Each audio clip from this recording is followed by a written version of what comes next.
بسم الله الرحمن الرحيم الحمد لله رب العالمين والصلاة والسلام على سيدنا وعظيمنا وحبيب قلوبنا وشفيع نفوسنا أبي القاسم محمد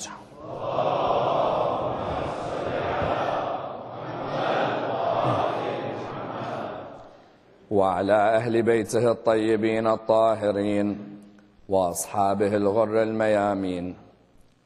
الحمد لله الذي جعلنا من المتمسكين بولاية سيدي ومولاي علي بن أبي طالب.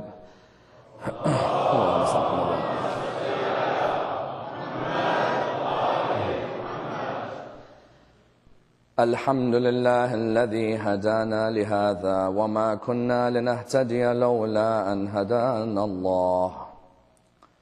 أما بعد، يقول الله في كتابه الكريم: بسم الله الرحمن الرحيم. ألم تر كيف فعل ربك بأصحاب الفيل.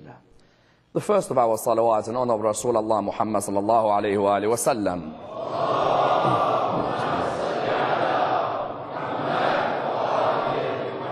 The second in honor of Ali ibn Abi Talib.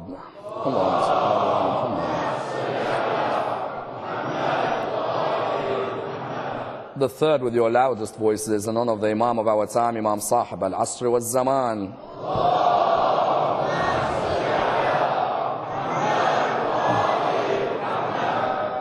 Respected scholars, brothers and sisters, Assalamu alaikum wa rahmatullah wa barakatuh.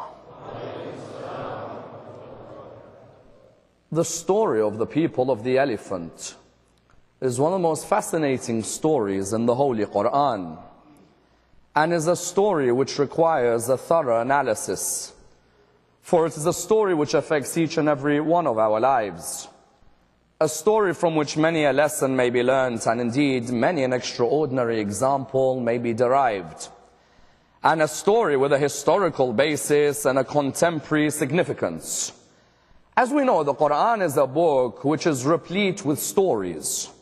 Stories of people of past generations. The aim of each of these stories is not just to be taken as historical masterpieces.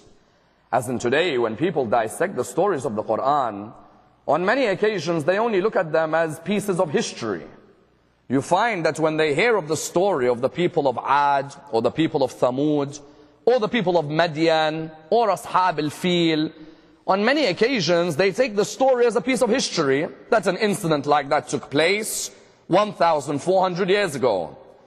The reality of the Quran is that when Allah subhanahu wa ta'ala included these stories within 6,500 verses, He wanted us to dissect the origin of the stories and see which of the lessons of those stories affect us in 2011. As in, otherwise the Quran will just be a book of history. If it's meant to be a book for mankind, a book for mankind should not just be taken as a book of history. A book for mankind is a book where the historical stories that were chosen were stories chosen for a specific reason. As in, when Allah subhanahu wa ta'ala chooses this story, there must be certain lessons which will apply to the life of the human being until the day of judgment.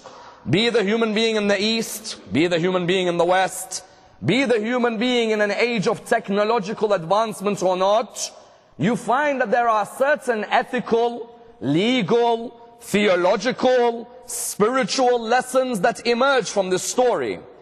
And indeed this story, Surah 105 of the Holy Quran, is a very much undervalued story. As in, if you were to ask many Muslims, have you memorized Surah Al-Fil?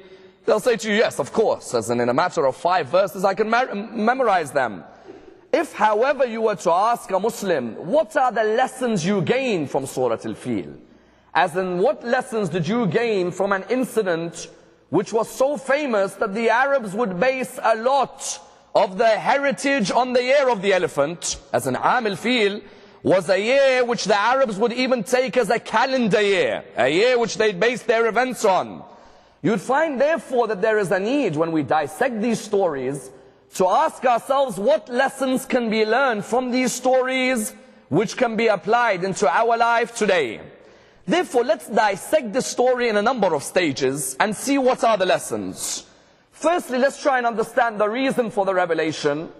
What was the history of Abraha who came to attack the Kaaba? What was Al-Muttalib's response? What lessons are there to be learned which apply to our life today? How important in Islamic history was it therefore to honor the sanctity of the Kaaba? And did they honor the sanctity when they made Hussein bin Ali leave the Kaaba without finishing his Hajj rights?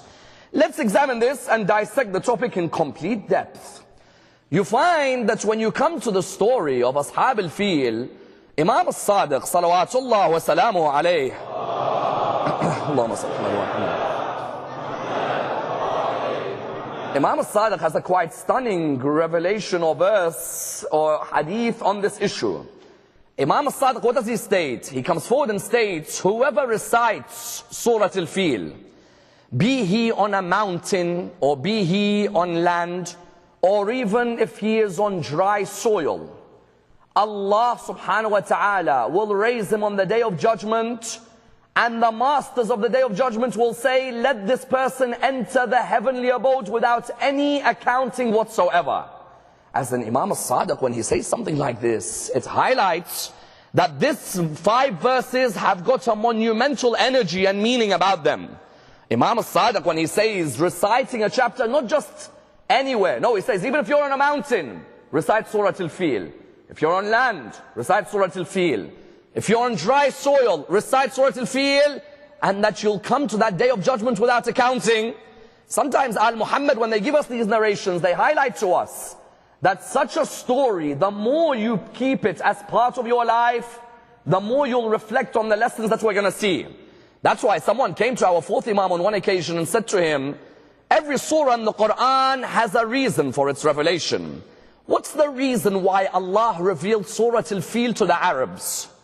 Our 4th Imam explained this quite beautifully. What did he say? He said Abu Talib was of course a great defender of the religion of Islam. Abu Talib once came to the Holy Prophet and said to him, O Prophet of God, the Meccans are asking, are you a prophet just for Mecca, or are you a prophet for the whole of mankind? It's an interesting question.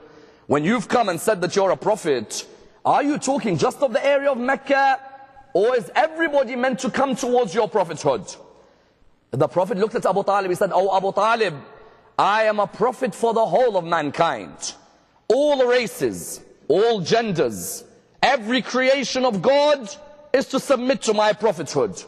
Be they from the land of Rome, or from the land of Persia, or from the land of Arabia. When the Quraysh heard this and heard it from Abu Talib, the Quraysh said, Oh Abu Talib, tell your nephew to stop this message. Because the Romans and the Persians, if they find out that these are his words, they're going to come and break the Kaaba into pieces. At that moment, when the Quraysh said this, Allah subhanahu wa ta'ala revealed the surah.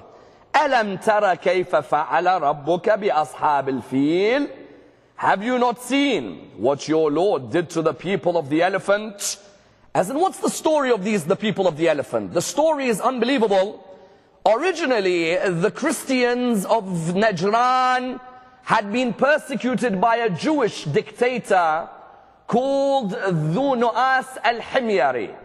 Dhu Nu'as al-Himyari was a Jewish dictator in the town of Najran. He decided that anyone who does not follow his faith should either be compelled to follow or should be burnt. What happened was that Dhu Nu'as captured a number of Christians. When he captured them, the Quran narrates their story. Subhanallah, when you look within the Quran could have easily been a book biased for Islam only, isn't it? As in, the Quran could have been a book which said, we are only going to talk about Muslims. When the Quran spoke about these Christians in Najran, it was highlighting, our Prophet Muhammad has not come to mock the previous people. Rather, he's come to bring a completion to their message. If Judaism came with the law, Christianity came with the spirit of the law, Muhammad's come with the two of them combined. You find therefore that what happened was that these Christians were persecuted in what was the Holocaust. The Quran describes it beautifully in Surah 85. Bismillah ar-Rahman ar-Rahim. وَالسَّمَاءِ ذَاتِ بروج واليوم الموعود وشاهد ومشهود قتل أصحاب الأخدود. Ashab al-Ukhdud were people who would stand by a trench or a ditch.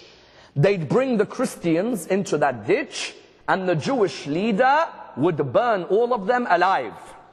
As in, sometimes history teaches you magnanimous lessons, doesn't it? As in, history sometimes teaches you that there are things which happen which come back against people, isn't it? You find that they bought that ditch, they burnt the Christians in that ditch. Of the Christians who survived was a man by the name of Dos. This man, he survived. As soon as he survived, he went to the Caesar of Rome.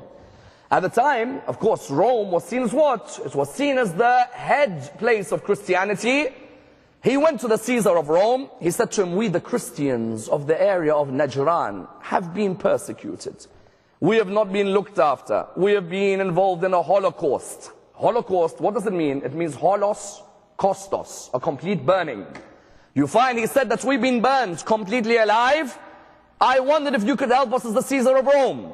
The Caesar of Rome said to him, I can help you, but I'd prefer, if considering you're more towards the land of Yemen, I'd prefer that you go to a man by the name of Najashi.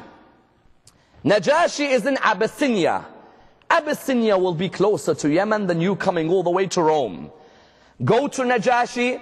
This Najashi is a just human being, a man of God. Go to him and you will find that he'll help you. Truly, when they went to this Najashi said, do not worry. A man who's persecuting people, whenever injustice is seen in society, we have to stand up against that injustice. So what did he do? He sent a commander by the name of Irbat. He said, Irbat, I want you to lead an army. Go towards Dhu Nu'as al-Himyari and defeat him. Irbat took that army of Dhu Nu'as al-Himyari apart. And under him, he had as his assistant general a man by the name of Abraha. Now, Abraha and Irbat had become in charge of the area of Sana'a. You know in Yemen, what's the capital of Yemen? Sana'a. You find that they became in charge of that area.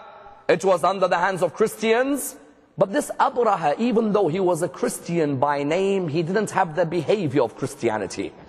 As in, Christianity is a religion founded on the principles of the behavior of Jesus, son of Mary.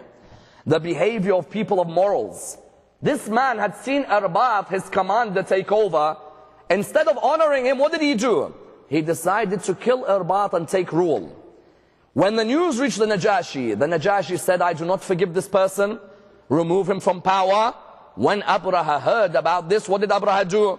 When Abraha heard about this, he shaved his head, put soil on his face, the soil of the land of Yemen, and then he sent it back to Abraha, towards Najashi. He said that, please forgive me. I was wrong in what I've done. Najashi, being the leader of the Christian faith, did not say, I don't forgive you. At the end of the day, you find that they saw him as an intermediary between them and God, and Abraha was forgiven. Abraha, when he was forgiven, wanted to pay Najashi back. He wanted to honor Najashi. In which way? He wanted to honor Najashi by building a Kaaba where all of the Arabs would become Christians, and they would leave the Kaaba in Mecca and come towards the Kaaba in Yemen. So he built this grand Kaaba, and you find that at the time when the Kaaba was in Mecca, there were 3 Kaabas present. You had a Kaaba in Mecca, a Kaaba in Najran. Remember in the event of Mubahala, when the Christians of Najran came, they had a Kaaba as well. And there was a Kaaba in Sana'a. He built this Kaaba on the idea that this Kaaba would be a place of worship. A group of juveniles came and burnt this place of his. When they burned the place, he thought it's jealousy. Why? He sent missionaries. He had sent missionaries out to Mecca. He told these Christian missionaries, go there, convert the people of Abraham towards Christianity. Let them all come towards our way. Do not let them stay on this idol worship which they are on. The narrations, what do they mention? The narrations mention that he had sent these missionaries. He thought that these people are obviously jealous of me. They burned my Kaaba. So he decided that I'm going to take it upon myself to go and burn their Kaaba. Because how dare they come near mine? I've built this. I wanted honor and prestige from this. They've come and burnt it. I'm now going to go ahead with an army and I'm going to burn theirs. You find quite beautifully that he decided that I'm going to take a set of animals, a group of animals which these people can never defeat. As in, if you think about it, the elephant is not something anyone can defeat. A horse, a camel may instill in you some sort of fear. But an elephant, when you see it, especially for the Meccans, as in how many elephants had visited Mecca in those days? It's very rare to find elephants that had visited Mecca. Someone says, then how did they visit Yemen? Well, as we mentioned, there were journeys taking place between Africa and Yemen at the time. You find therefore what happened? That he decided, I'm going to head towards these people. But let me go towards them with my group of people, with my soldiers. Let's go and give them a warning first. That I'm not going to take my elephants in straight away. If all of you submit to my way, then I'll let you go. On his way, as he entered towards the precincts, when he entered, he saw a flock of camels. He saw this whole group of camels. As soon as he saw them, say there was 200 of them, he decided, let's take these 200 camels as a sign that we're about to conquer the area. And I'm going to enter. And when I enter, I'm going to make sure that destruction is caused towards these people. The narrations mention that as he entered and took the camels, he decided that I want to meet the head of these people, so that the head of these people knows that what my intention is when I've come to fight them. Who was the head of the people? The head of the people at the time, the custodian of the Kaaba, was Al-Muttalib, the grandfather of Rasulullah. Al-Muttalib, and you know who was the second custodian of the Kaaba? Khuwaylid, father of Khadija.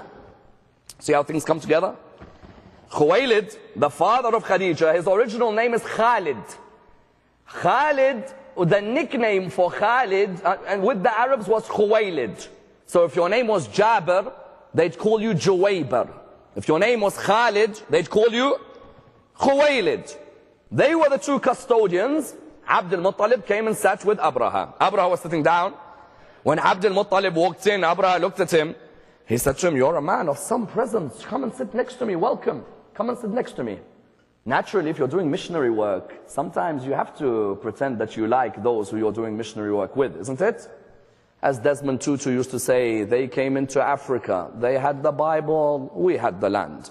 By the end, they had the land and we had the Bible.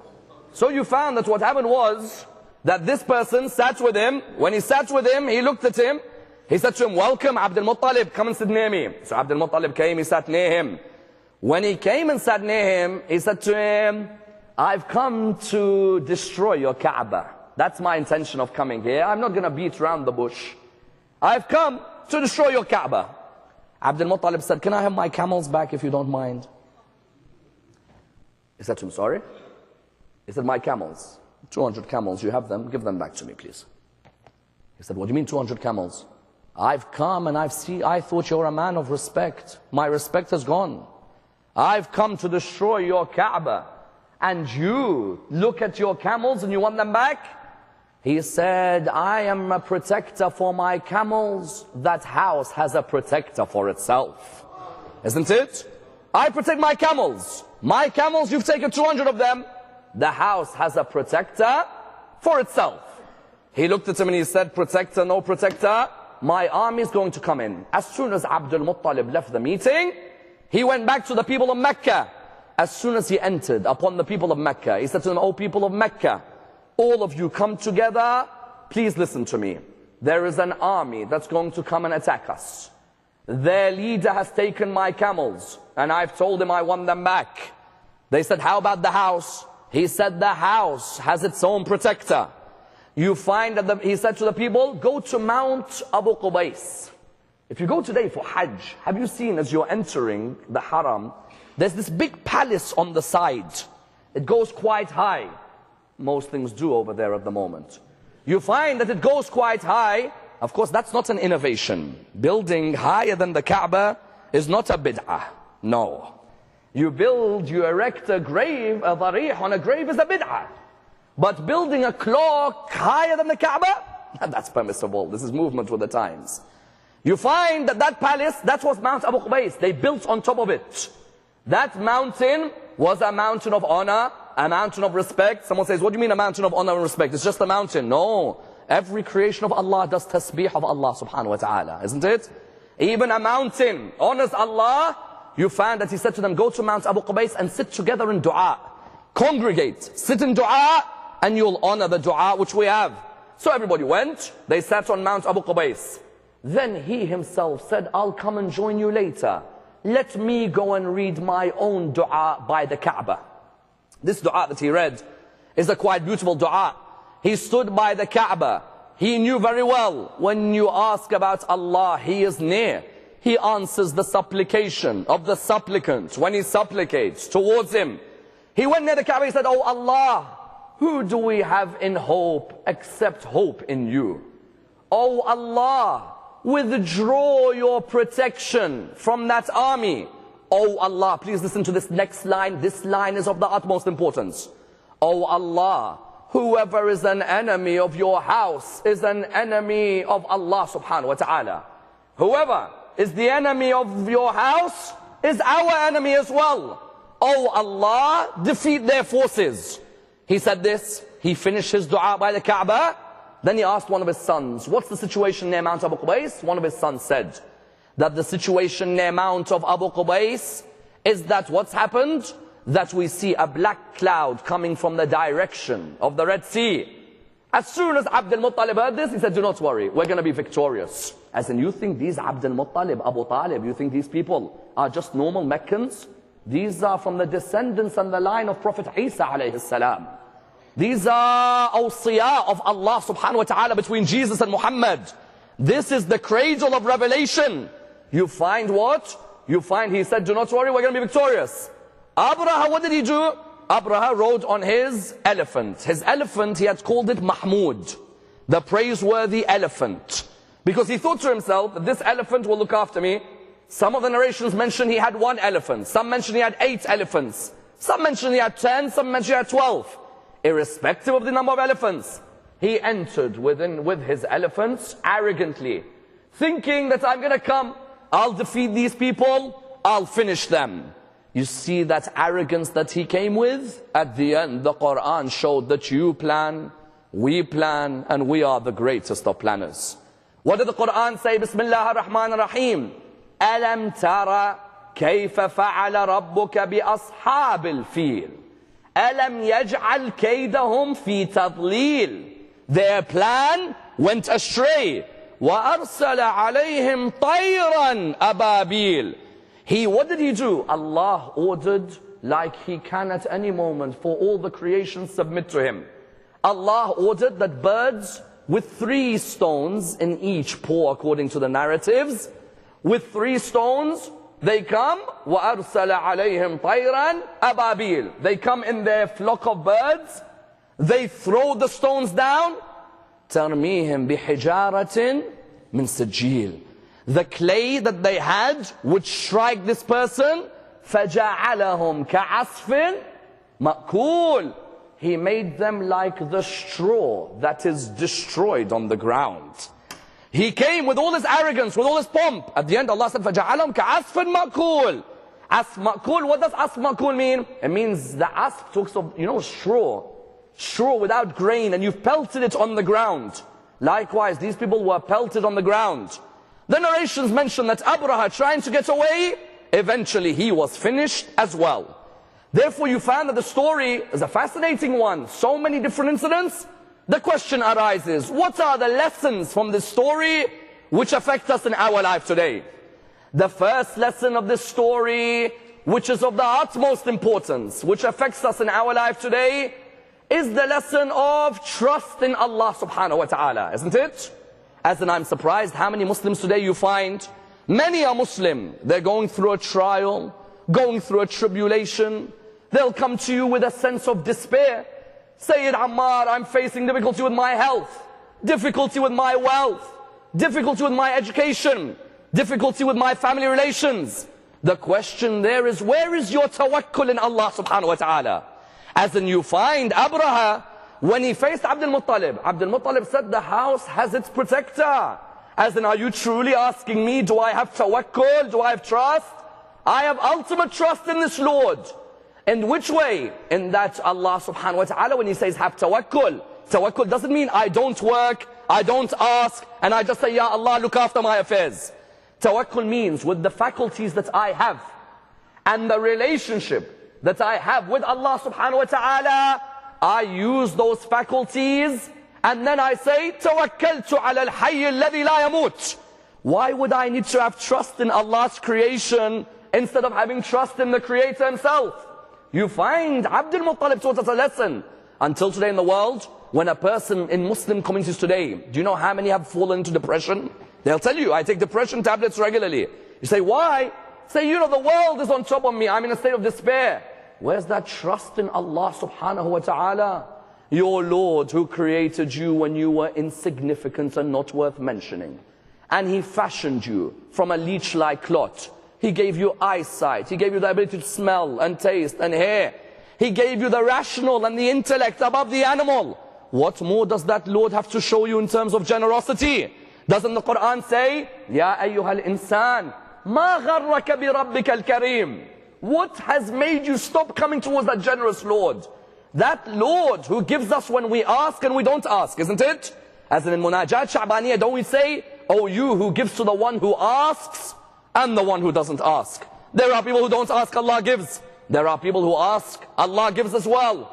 That's why I remember Nabi Musa, just before he was dying, Nabi Musa, before he was dying, he said, I wonder who's going to look after my daughter when I die? As in, is anyone going to protect my daughter? At that moment, Jibreel came to him. He said, Musa, come near us. Your stick that you had to strike the sea, strike it again. He struck it again. As soon as he struck it again, the sea opened. He said, Musa, what do you see? He said, I see a rock at the bottom of the sea. He said, now remove that rock. As soon as he removed it, he said, what do you see? He said, I see a worm at the bottom of that rock. He said, oh Musa, the Lord who looks after a worm at the bottom of a rock, at the bottom of a sea, and you're wondering who will look after your daughter when you die. As in, if Allah subhanahu wa ta'ala can look after all His creation at the bottom of the sea, then why not place that tawakkul? Al-Muttalib with all calmness, give me my camels, that house I'm not worried about. I have a trust in a Lord who's already shown me so many bounties. You think I'm worried about what's going to happen? I'm sure that with this trust, Allah subhanahu wa ta'ala will look after me. That's lesson number one. Lesson number two is that Allah wanted the event of Ashab al-Fil and the message of the pebbles which were thrown to be remembered every year at Hajj. What do I mean? I mean at Muzdalifah is where Ashab al-Fil were finished. Where? Muzdalifah. How many people go to Muzdalifah and don't know Ashab al-Fil was there? At Muzdalifah, let's see the reactions of the people at Muzdalifah. Why are we not having a good place to sit right now? You know, I want a nice place to sit, like, you know, under this darkness of this night sky, and I see someone sleeping on a rock, and another person sleeping on a Coke can, and I see people like this. Why don't we have a nice place to sleep? You find that's reaction number one. Number two, when are we getting to Mina? As in, aren't we late for Mina? Are we on the border of Mina? No. That's reaction number two. Number three, this group isn't organized at all. As in, I wish they'd be more organized. Instead, they bring us here in Muzdalifah, and that group... And you've gone to Hajj to become a better human being or to go backwards? The story of Ashab al-Fil took place where? Took place at Muzdalifah, on the border of Mina. Ask yourself, when you go to Muzdalifah, what's your responsibility in the area of Muzdalifah? To pick up what from the ground? To pick up that which Allah used to defeat His enemy. He's now asking you, are you ready to use it to defeat your enemy? The word Muzdalifah comes from the word Izdilaf or the word Zulf. Those, both of them mean what? Nearness. It means that when you come to Muzdalifah, you've come to the point of your nearest to Allah subhanahu wa ta'ala. When you look at the darkness of the night, don't say it's a dark night. Say, Ya Allah, I'm picking up pebbles to take me from darkness to light. I remembered the day you destroyed Ashab al-Fil. One by one, you finish them with pebbles. Now can I destroy the enemies in my life? The enemy that is envy, Ya Allah. The enemy that is hypocrisy, Ya Allah. The enemy that is lust, Ya Allah. the enemy that is desire, gluttony. Each of these are enemies, aren't they? As in sometimes we think our enemies are external. Our real enemies are internal. When I come to Muzdalifah, the next time you go on Hajj, if your Maulana has not told you what Muzdalifah is about, and all you're concerned is, can I pick up 70 pebbles and do they have to be 4 meters in circumference or 2.1? What are you talking about? Honestly. As in what's Hajj become? Hajj has just become a fiqh session. That's it. That's all it's become. Have I picked up the right pebble? Is the curve at the top of this pebble proper, or must it be curved like, Habibi, it's a pebble? As in it's a pebble at the end of the day. What is it? A mathematics exam, a degree in law? It's a pebble. You pick up a pebble to flick the pebble. But to flick a pebble to remove shaitan. Not to pick up a pebble so that, yes, alhamdulillah, fiqh-wise I completed my Hajj. Spiritually, did you complete a Hajj? How many of us on the second time we went to Hajj, we were much better than the first? Because the first, all you're concerned about is, am I doing this? Yes, fiqh is important, but more important was Hajj was a revolution of the soul. Therefore, the second lesson, Allah wanted Muzdalifah, where it took place, to remain an area of pebbles, removing enemies for the rest of your life. Number 3, the third lesson, that however arrogant the oppressor, when they come against Allah subhanahu wa ta'ala, Allah embarrasses that oppressor, isn't it? As in Abraha, how arrogant was he? Entering with an elephant, saying that Kaaba, I'll destroy it. Allah subhanahu wa ta'ala was saying, let him come, let him come. Many before him are arrogant, many after him will be arrogant. I'll finish them one by one the same way. You see the first couple of words of the verse, what does it say? Alam tara, did you not see, or do you not reflect on what happened to that arrogant oppressor? The same arrogance he had, we finished him, the same we'll do with any arrogant dictator. Have you recently seen the Arab Spring? Yes? Dictator sitting in Egypt for years, in one moment Ashab al-Fil came back to life again, isn't it? In one moment, they told him, get out, get out. How arrogant you were, putting in prison the great scholars of Egypt. For years, people like Sheikh Abdul Hamid Kishk, Sheikh Ahmed al-Mahallawi, placed in prison because of their voices against injustice. Get out. You see that dictator in Libya for years claiming, I had nothing to do with the killing of a scholar of Al-Muhammad. A scholar of Al-Muhammad, like Imam Musa Sadr in the late 70s, the way they finished his life off. And then Allah told him, you think you're that arrogant? Remove yourself. Die a death of a person who will be embarrassed when he dies and from his own people. You see how Saddam, 1 minute you find from Ashab al-Fil, I'll come and destroy the grave of Abu Abdullah al-Hussein in 91, wasn't it? I'll come and destroy. Where did they find him? In a hole like a rat hiding. How many times Ashab al-Fil comes back to you that Rasulullah was told, Muhammad, you see these arrogant Qurayshis, they're telling you that we're scared the Romans and the Persians will destroy the Kaaba. I'll protect the Kaaba. I'll look after it. Do not worry. Every arrogant group that comes, I'll finish them. That you find is number 3. Number 4, the fourth lesson. You find one surah with so many lessons. The fourth lesson, in every religion, we have the good and the extreme, isn't it? Christianity, Abraha was extreme. Does this mean I say the whole of Christianity is like Abraha? Not at all, isn't it? Abraha was an extreme Christian. It's either Christianity or we kill you. But Najashi in Abyssinia was a good Christian, wasn't he? Didn't Rasulullah, when he needed help, go to Najashi? Didn't Ja'far ibn Abu Talib go to Najashi? If I can see in the story of Ashab al-Fil that Abraha was an extreme Christian, therefore I'm not going to label every Christian as extreme. Likewise with Muslims. In Islam we've had extreme and we are moderate. You can never generalize just because of an individual claiming to represent a religion. That's number 4. And number 5, a quite stunning lesson emerges. What is it? The lesson that sometimes you think when an army comes to attack my house, you think that there's no wisdom in my part watching them attack. But believe me, I have things planned which you don't see. What do I mean? Do you know Bilal al-Habashi's mother is Abraha's niece? Bilal's mother is Abraha's niece. Abraha coming back, he was with his wife and his niece. One narration says with his sister and his niece. She got caught on the way back by a tribe, the Khad'amites. When she got caught, her name was Jumana. She got caught by the Khad'amites. As soon as she got caught by the Khad'amites, the narration states that when she got caught by them, they sold her off to Bani Jamuh. When they sold her to Bani Jamuh, who was the head of Bani Jamuh at the time? A man by the name of Khalaf or Khalaf. That man who was in charge, the narrations mention, he had a servant by the name of Rabah. Rabah married Jumana. They had 3 sons. They had 2 children, 2 sons and a daughter.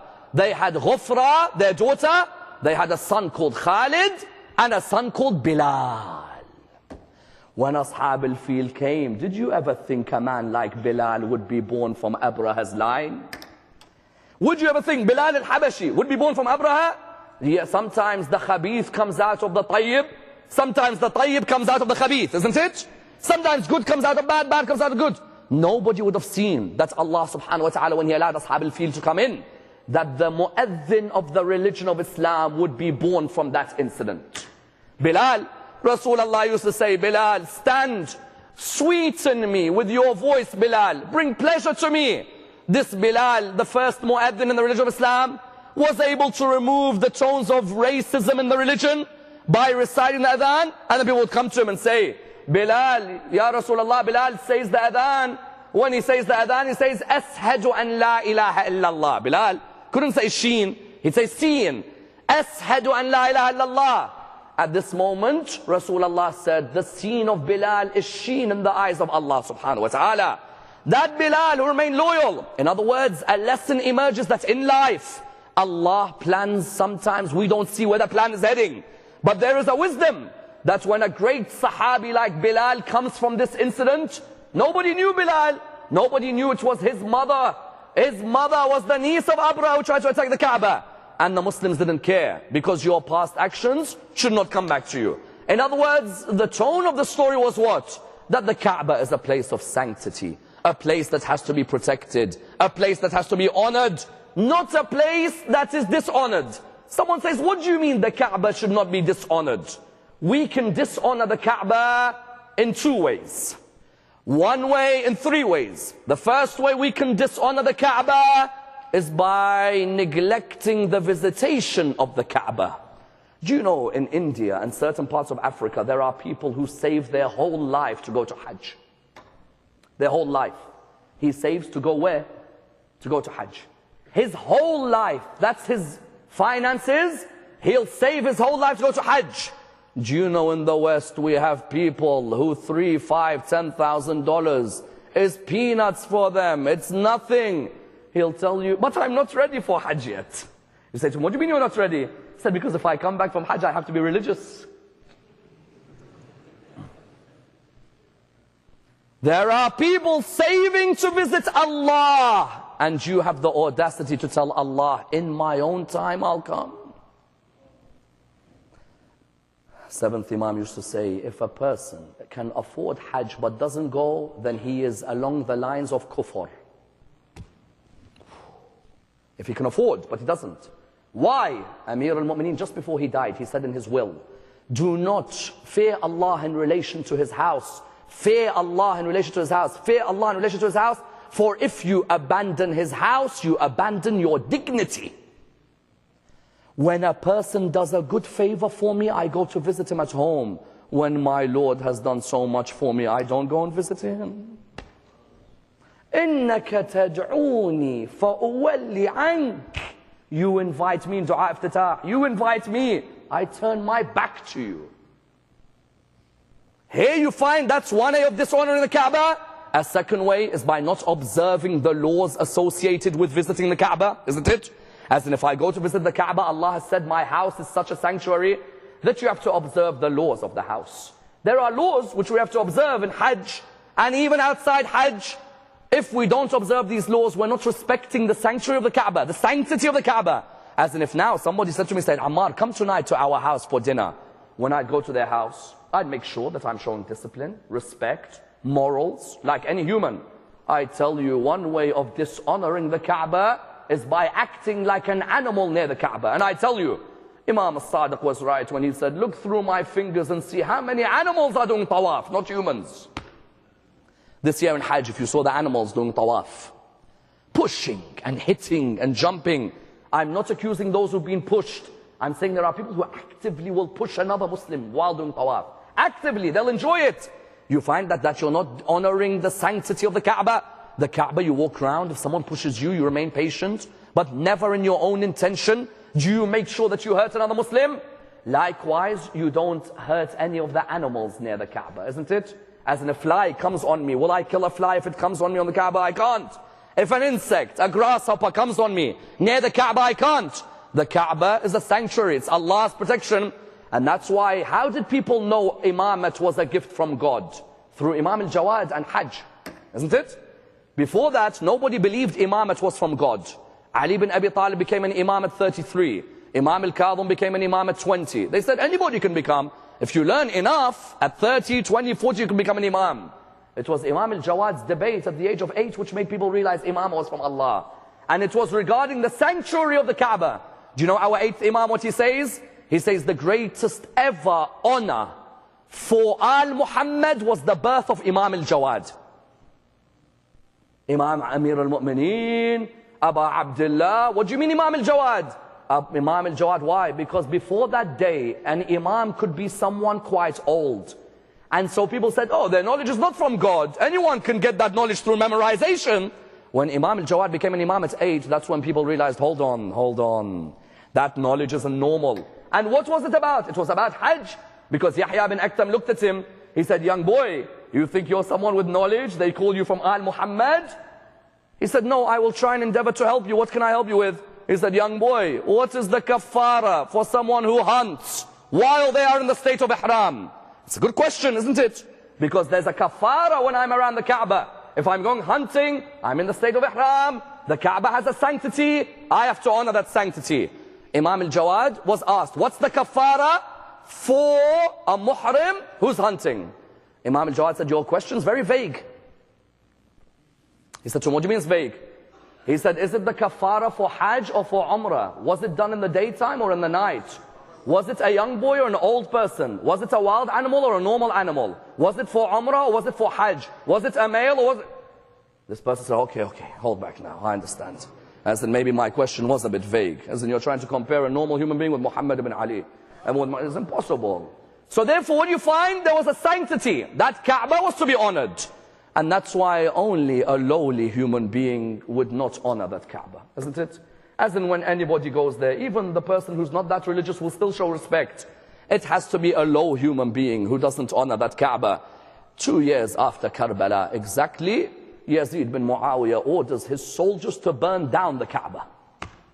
As in I get surprised when someone says to me that Yazid bin Muawiyah can't be blamed for Karbala because he wasn't at Karbala, so you can't blame him. Okay, let's not blame him for Karbala.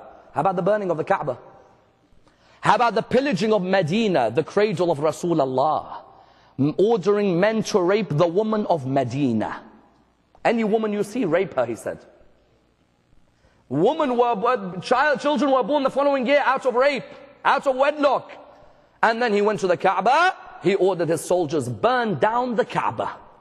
That man, what sanctity does he have? As in surely a man who has reverence for the religion of Islam would say, I can't burn down the house of Allah subhanahu wa ta'ala.